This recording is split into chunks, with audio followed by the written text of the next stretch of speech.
Hello, everybody. Welcome to International Bowl Facebook Live.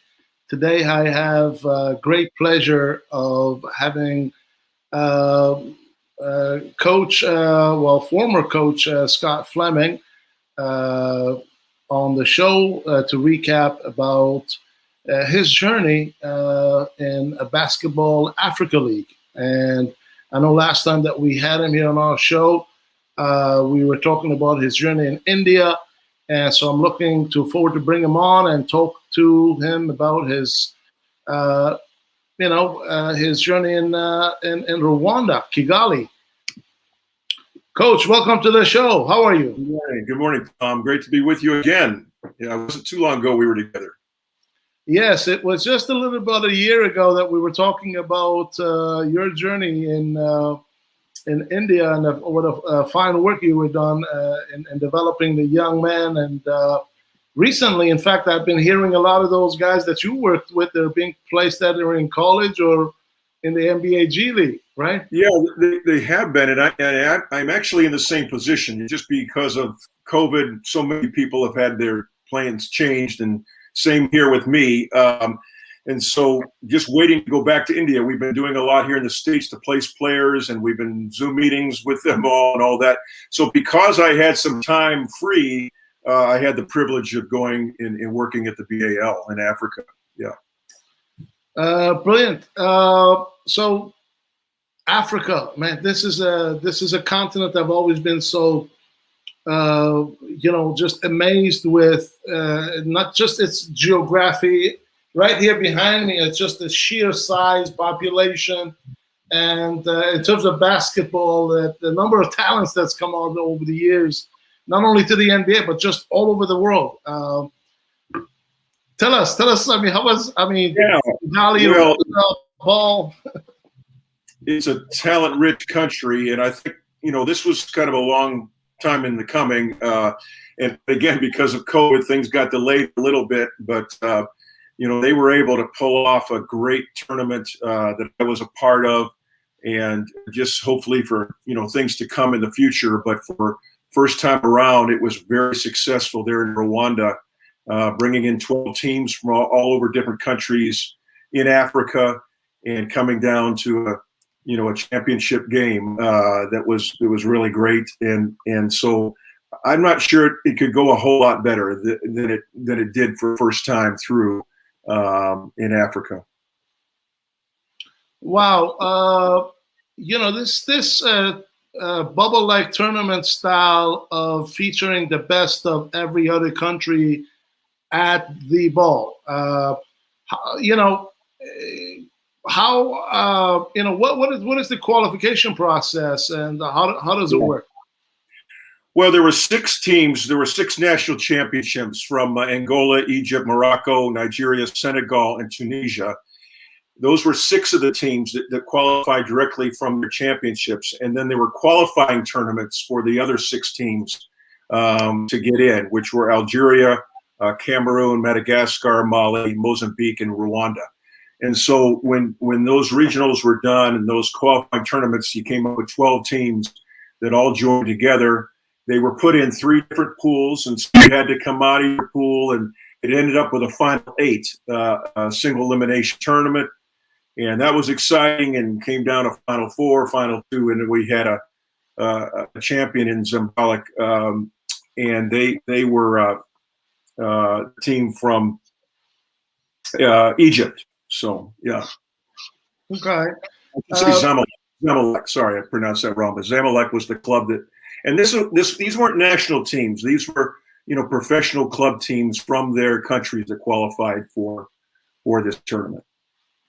So the ball was initially was supposed to have been started earlier.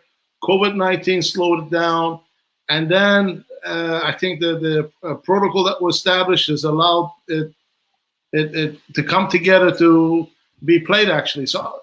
Yeah. I mean, at what point were you there, and what did you see? Well, it was a. I think the NBA is getting used to these bubbles now. They've had one for the NBA, for the G League, and a few other places. Now they did a great job here. We had very little trouble with COVID at all, just minor things.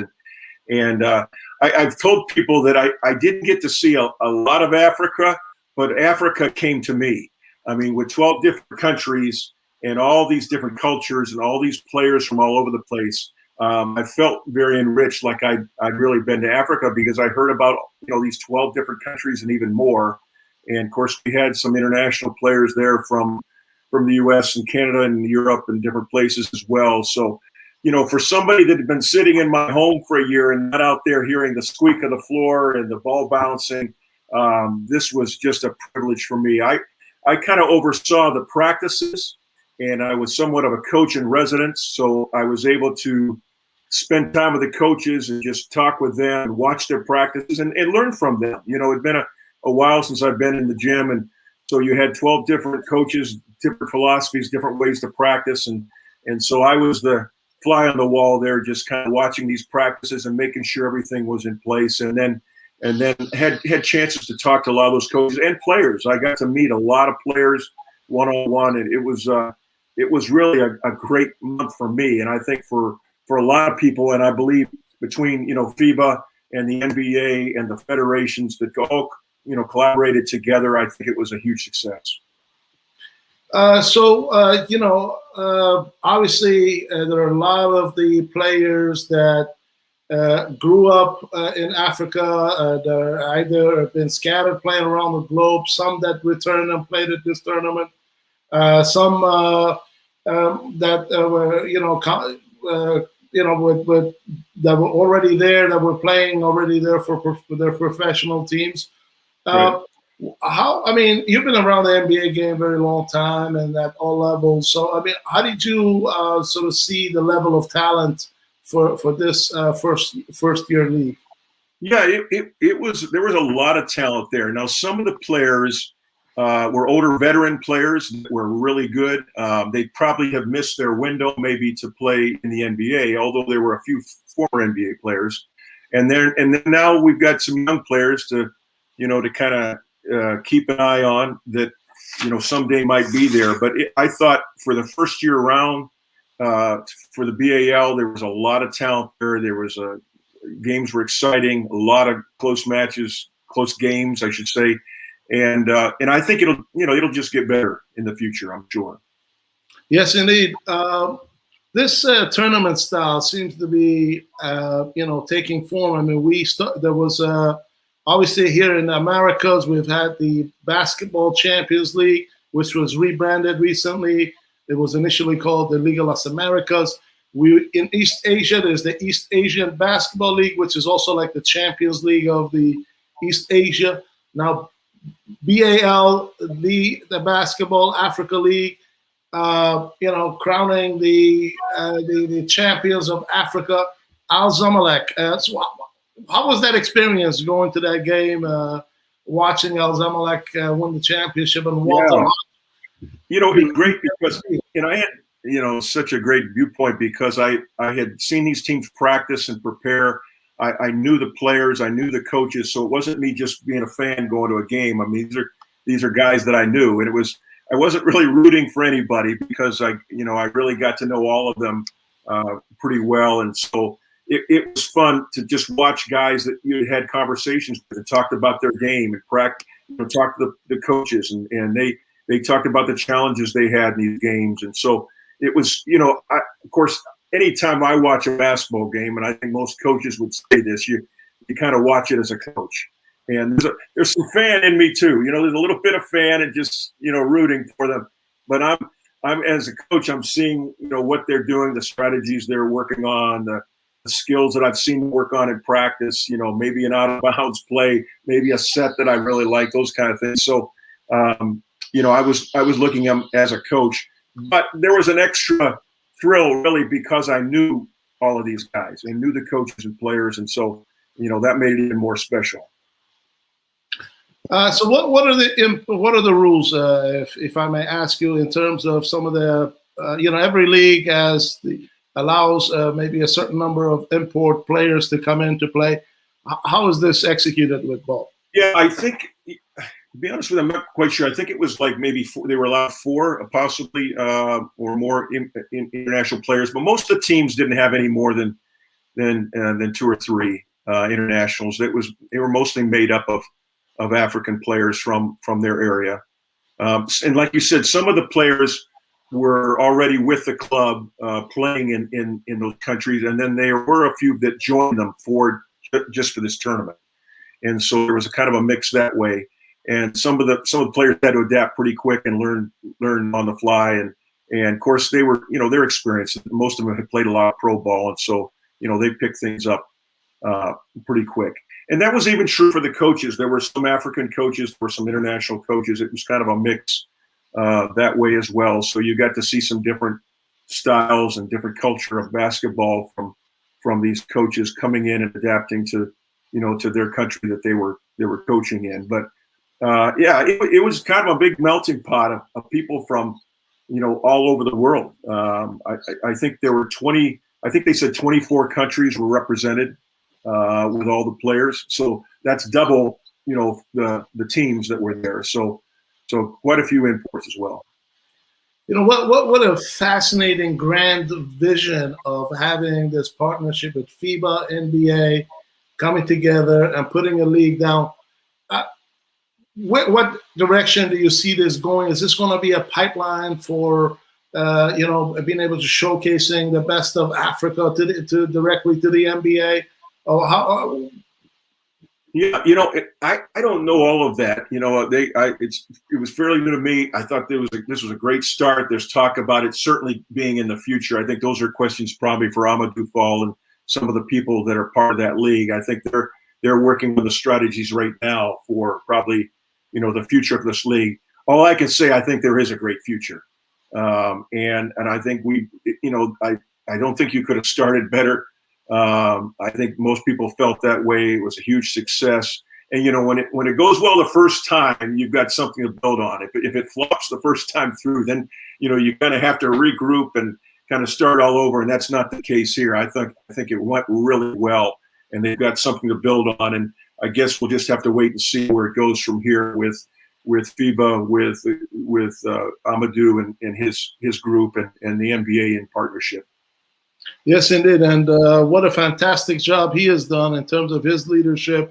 And, of course, our leadership here, Masai Ujiri, who has been, a great spokesman for the league since its inception, and it continues with other programs like the Giants of Africa and obviously Basketball Without Borders. And that's been right there initially. And, of course, NBA Academy also in Africa, correct? Yeah, and there were. It's interesting because there was a player there from the NBA Academy. I was told there were probably 20 players there that had been part of BWB, Basketball Without Borders, in Africa. So you can see the NBA brand and FIBA and everybody working together to one kind of builds on the other.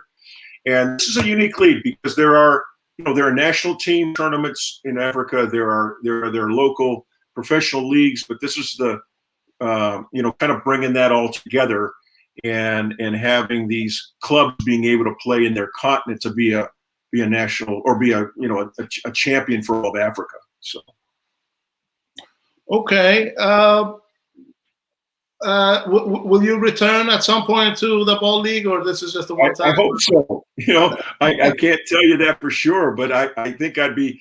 When they asked me to go, and I'd been sitting at home and still doing. But like I said, I've been working on trying to get some of these players placed in the U.S. and we've been Zooming with our players and keeping them on track. But it's been mostly virtual out of my home, and so I didn't have to think long about it when they said, "Hey, would you like to come to Africa and help us?"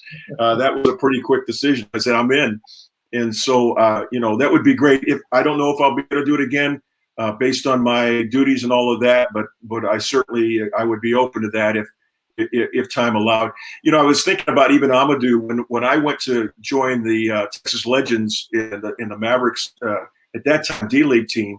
He was just leaving. He had been working for the Mavericks as a scout, and so the first dinner I had was with Donnie Nelson and Amadou, and we sat together. And he was leaving for Africa, and it was great to see him and the great job he has done, especially heading up the BAL. And so, basketball world's quite small. I mean, I have one story about I met a player that was from the U.S.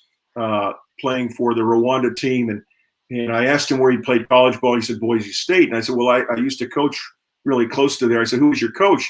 And he said, Greg Graham. I said, you're kidding me. I went to high school in Ohio with Greg Graham. So I could tell stories and stories after that. In fact, I contacted Greg Graham and said, hey, I just met one of your former players. He said, hey, tell him hi. And he went on to tell me he's living in Phoenix, Arizona. I said, you're kidding me. I'm right down the road from him. So that all started with just meeting one player. And I could probably tell you about 20 of those stories. But, basketball is such a small world. It's a fraternity where, so many people know each other. And if you haven't met them, you know somebody that knows you, kind of thing. So, yeah. Yes, indeed. And, of course, with your large professional international network that you have in place, I'm sure you have a big family to cover. Well, I've coached at a lot of different levels. All levels of NCAA, and then a while in the G League, and then as a national coach, and now with the NBA Academy. So I've been blessed to be able to coach a lot of different levels and meet a lot of great people that have added and given value to my life. So. What's next for you, Coach? Now that the ball is complete? Yeah, well. I am still the technical director and head coach of the NBA Academy in India. And we're working right now on next steps and how we can make that happen. The sad thing is it's affected people all over the world is COVID-19. And so we've done our best to deal with that, but we're hoping to be back together with the players soon. And so, that's my next goal. And you just I have to keep that in sight. And I'm in contact with those players constantly. I'm really proud of some of the things they're doing. And like you said, we've had 6 players that have come to the U.S. in the last 2 years, either to a prep school or college. And that's something pretty new for India. And any small part I've had in that's been really rewarding. Absolutely. I think time will tell. Even one of those players or 2, hopefully more, but returning to their national team, it will make huge difference in the direction of basketball going. You see that because of obviously in other countries that have established the same thing with the U.S. using the system. One of our main goals in the NBA is to help the Indian national team and help them to grow and make them stronger. And I have no doubt, I agree with you. I think this experience, we have 2 of our players right now playing AAU ball in the United States for a great team, and all that experience they're getting, I think, is just going to, in the long run, make them better players. Coach, I want to thank you so much for coming back and updating us here. I know it's been about a year since we talked last, but I'd love to stay in contact with you and just, and then come back. I want to hear about those stories that you mentioned you have. Absolutely. I follow you too. I follow what you're doing. I love what you're doing, and keep it up. And I'd be open to coming back on here anytime. And we'll see what's down the road for me, and maybe there'll be something interesting to talk about. But thanks, Tom, for what you do, and thanks for having me on. My pleasure, Coach. Thank you so much. It's been a privilege following your great work abroad, and look forward to speak to you soon. Okay, take care. Cheers.